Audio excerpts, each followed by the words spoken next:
السلام علیکم ورحمۃ اللہ وبرکاتہ۔ پیارے دوستو، آج کی اس ویڈیو میں ہم بات کریں گے اللہ تعالیٰ کے ایک ایسے برگزیدہ پیغمبر کی جن کو سمندر میں ڈال دیا گیا اور جن کو ایک بہت بڑی مچھلی نے نگل لیا۔ لیکن سوال یہ ہے کہ آخر آپ علیہ السلام سے ایسی کون سی خطا سرزد ہوئی تھی جس کی وجہ سے آپ کو کئی دنوں تک مچھلی کے پیٹ میں رہنا پڑا اور آپ کئی دنوں تک اس مچھلی کے پیٹ میں رہے، اور آخر کار آپ نے ایسی کون سی دعا پڑھی جس کی وجہ سے اللہ تعالیٰ نے آپ کو اس آزمائش سے نکال دیا اور آپ کئی دنوں کے بعد اس مچھلی کے پیٹ سے باہر آئے۔ ان تمام سوالات کے جوابات آج کی اس خوبصورت ویڈیو میں بتائیں گے۔ پیارے دوستو، آج کی اس ویڈیو میں ہم آپ کو حضرت یونس علیہ السلام کے عجیب و غریب واقعے کے بارے میں بتائیں گے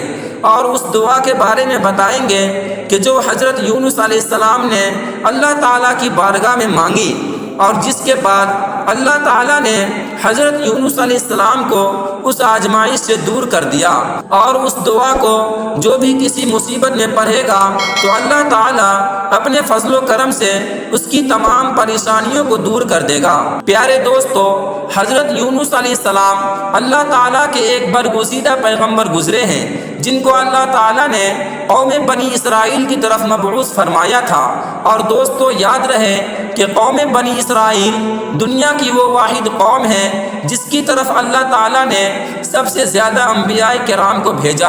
اور اللہ تعالیٰ نے حضرت یونس علیہ السلام کو نبوت عطا فرمائی اور آپ علیہ السلام کو عراق کے مشہور شہر نینوا کے لوگوں کی طرف دین حق کی دعوت دینے کا حکم فرمایا۔ اللہ تعالیٰ نے جب حضرت یونس علیہ السلام کو نبوت عطا فرمائی تو اس وقت آپ کی عمر مبارک 28 سال تھی۔ چنانچہ اللہ تعالیٰ کے حکم کے مطابق حضرت یونس علیہ السلام اہل نینوا کو ایک عرصے تک دعوت حق دیتے رہے اور انہیں اللہ تعالیٰ کی وحدانیت کی طرف بلاتے رہے، لیکن اہل نینوا میں سے کسی نے آپ کی بات نہ مانی اور وہ اسی طرح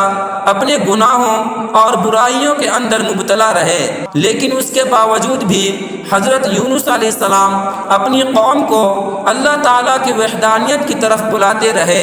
اور گناہوں سے روکتے رہے۔ حضرت یونس علیہ السلام نے کئی سالوں تک اپنی قوم کو اللہ کی طرف بلایا، لیکن وہ قوم اپنے گناہوں سے باز نہ آئی اور اسی طرح اللہ تعالیٰ کی نافرمانیوں اور گناہوں کے اندر مبتلا رہی۔ دوستو،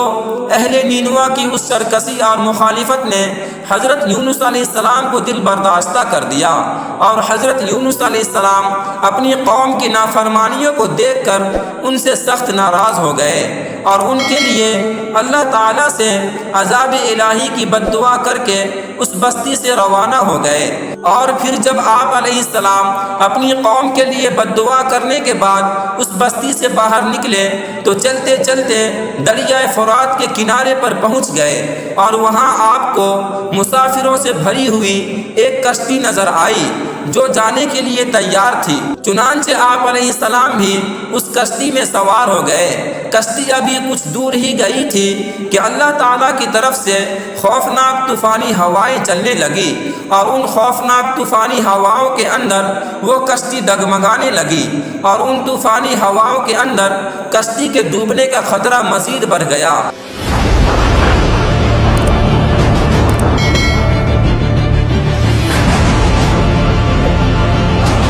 وقت تمام ملاحوں نے اپنے عقیدے کے مطابق کہا کہ معلوم ہوتا ہے کہ اپنے آقا کا بھاگا ہوا کوئی غلام اس کشتی میں سوار ہو گیا ہے، چنانچہ جب تک اس غلام کو کشتی سے باہر نہ نکال دیا جائے تب تک اس مصیبت سے نجات حاصل نہیں ہو سکتی۔ لہٰذا ملاحوں کی یہ بات سن کر حضرت یونس علیہ السلام نے دل ہی دل میں یہ خیال کیا کہ میں نے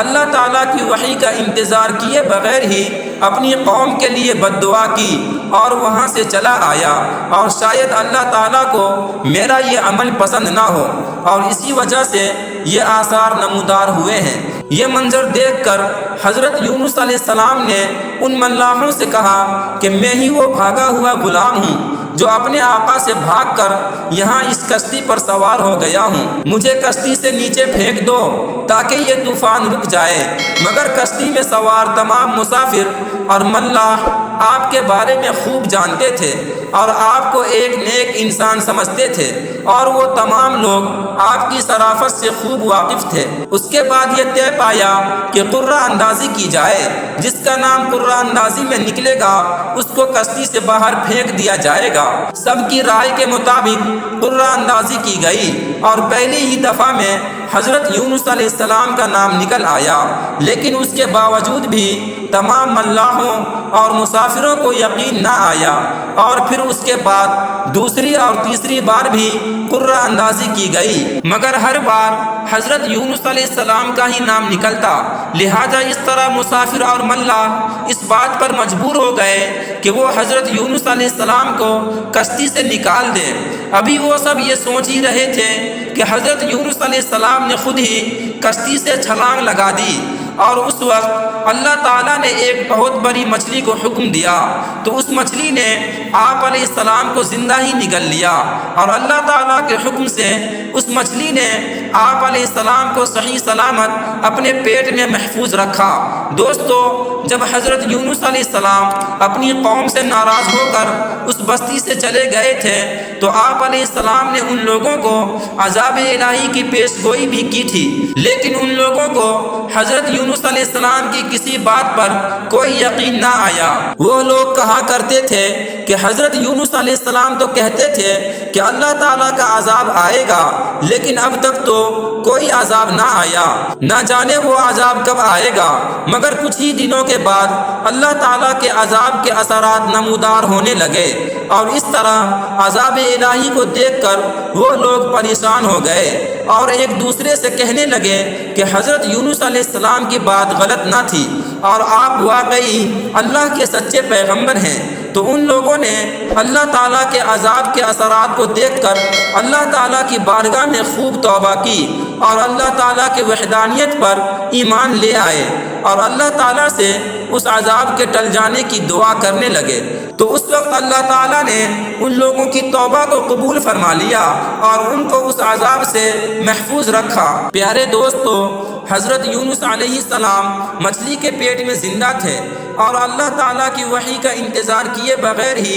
اپنی قوم کو چھوڑ آنے پر نادم تھے۔ اس وقت حضرت یونس علیہ السلام نے اللہ تعالیٰ کی بارگاہ میں اپنی خطا کی معافی کے لیے یہ دعا پڑھی: اے رب العالمین، تیرے سوا کوئی معبود نہیں، تو ہی یکتا ہے، اور میں تیری پاکی بیان کرتا ہوں، بے شک میں خود ہی ظالم ہوں۔ دوستو، جب اللہ تعالیٰ نے حضرت یونس علیہ السلام کی یہ درد بھری دعا سنی تو اس دعا کو اپنی بارگاہ میں قبول فرمایا